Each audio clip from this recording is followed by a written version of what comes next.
ଚାଣକ୍ୟ ଆମକୁ ଏକ ଅମୂଲ୍ୟ ଶିକ୍ଷା ଦେଇ ଯାଇଛନ୍ତି। ଶୁଣ ସମସ୍ତଙ୍କର, କିନ୍ତୁ କର ନିଜ ମନର।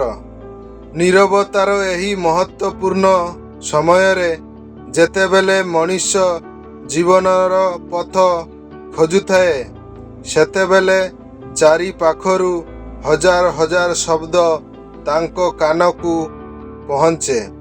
କେହି କହେ ଏହା କର, କେହି କହେ ସେଇଆ କର, କେହି କହେ ଏ ପଥ ଭଲ, କେହି କହେ ସେ ପଥ ଭଲ। କିନ୍ତୁ ସେହି ସମୟରେ ଚାଣକ୍ୟ କହନ୍ତି, ଶୁଣ ସମସ୍ତଙ୍କର, କିନ୍ତୁ କର ନିଜ ମନର। ହଁ, ଜୀବନରେ ମଣିଷ ଅନେକ ପରାମର୍ଶ ପାଏ। କେହି ଭଲ ପରାମର୍ଶ ଦେଇଥାଏ ତ କେହି ନିଜର ସ୍ୱାର୍ଥ ପାଇଁ ପରାମର୍ଶ ଦେଇଥାଏ। ସେଥିପାଇଁ ଚାଣକ୍ୟ କହନ୍ତି, ଯେଉଁ ମଣିଷ ଅନ୍ୟମାନଙ୍କର ମତକୁ ଅନ୍ଧାରରେ ଗ୍ରହଣ କରେ, ସେ ଜୀବନରେ ନିଜ ପଥ ହରାଇ ଦେଇଥାଏ। ମଣିଷ ଯଦି ନିଜ ବୁଦ୍ଧିକୁ ବ୍ୟବହାର କରେନି, ତେବେ ସେ ଅନ୍ୟମାନଙ୍କ ଚିନ୍ତାର ଦାସ ହୋଇଯାଏ। ଚାଣକ୍ୟ କହନ୍ତି, ବୁଦ୍ଧିମାନ ମଣିଷ ସମସ୍ତଙ୍କୁ ଶୁଣେ, କିନ୍ତୁ ସିଦ୍ଧାନ୍ତ ନେବା ବେଳକୁ ନିଜ ବୁଦ୍ଧିକୁ ପଚାରେ। କାରଣ ଏହି ପୃଥିବୀରେ ସବୁ ଲୋକ ଆପଣଙ୍କ ଭଲ ଚାହାନ୍ତି ନାହିଁ। କେହି ଆପଣଙ୍କୁ ଆଗକୁ ଯିବା ଦେଖିବାକୁ ଚାହେଁନି, କିନ୍ତୁ କେହି ଆପଣଙ୍କୁ ରୋକିବାକୁ ମଧ୍ୟ ଚାହାନ୍ତି। ସେଥିପାଇଁ ଚାଣକ୍ୟ କହିଛନ୍ତି, ଜୀବନରେ ପରାମର୍ଶ ନିଅ, କିନ୍ତୁ ନିଷ୍ପତ୍ତି ସଦା ନିଜ ବୁଦ୍ଧିରେ ହିଁ ନିଅ। ଯେଉଁ ମଣିଷ ନିଜ ମନର କଥାକୁ ଶୁଣିପାରେ, ସେ କେବେ ଭ୍ରମିତ ହୁଏ ନାହିଁ।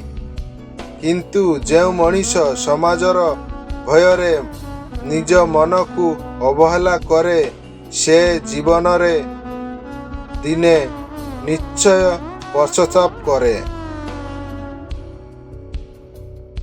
ଚାଣକ୍ୟ କହନ୍ତି, ଭୟରେ ନିଆଯାଇଥିବା ସିଦ୍ଧାନ୍ତ ସଦା ଦୁଃଖ ଦେଇଥାଏ। ଏହି କାରଣରୁ ବୁଦ୍ଧିମାନ ମଣିଷ ପ୍ରଥମେ ସମସ୍ତଙ୍କୁ ଶୁଣେ। ସେ ଶତ୍ରୁଙ୍କୁ ମଧ୍ୟ ଶୁଣେ, ସେ ମିତ୍ରଙ୍କୁ ମଧ୍ୟ ଶୁଣେ, କିନ୍ତୁ ଶେଷରେ ସେ ନିଜ ମନକୁ ପଚାରେ, ଏହି ପଥ ସତ କି? ଯଦି ମନ କହେ ହଁ, ତେବେ ସେହି ପଥରେ ଆଗକୁ ବଢ଼ିଚାଲ। ଯଦି ମନ କହେ ନା, ତେବେ ସମସ୍ତ ପୃଥିବୀ ବିରୋଧ କରୁଥିଲେ ମଧ୍ୟ ସେହି ପଥକୁ ଛାଡ଼ି ଦିଅନ୍ତୁ। ଚାଣକ୍ୟ କହନ୍ତି, ଯେଉଁ ମଣିଷ ନିଜ ମନର ସତକୁ ମାନେ, ସେହି ମଣିଷ ଦିନେ ଜୀବନରେ ମହାନ ହୋଇପାରେ। କାରଣ ମହାନତା ଭିଡ଼କୁ ଅନୁସରଣ କରି ମିଳେ ନାହିଁ, ମହାନତା ମିଳେ ନିଜ ପଥ ସୃଷ୍ଟି କରି।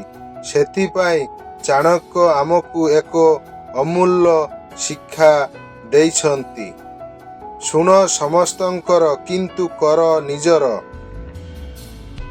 ଏହି କଥା ମନୁଷ୍ୟର ଜୀବନ ପରିବର୍ତ୍ତନ କରିପାରେ। ଯେଉଁ ମଣିଷ ଏହି ନୀତିକୁ ବୁଝିଗଲା, ସେ ଆଉ କେବେ ଭିଡ଼ରେ ହେରାଇବ ନାହିଁ।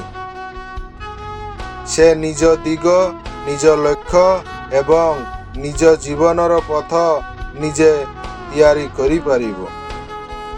ହଁ ବନ୍ଧୁମାନେ, ଯଦି ଭିଡ଼ିଓଟି ଭଲ ଲାଗିଛି, ତାହେଲେ ଆପଣମାନେ ଗୋଟେ ଲାଇକ୍, କମେଣ୍ଟ ଓ ସେୟାର କରିଦେବେ।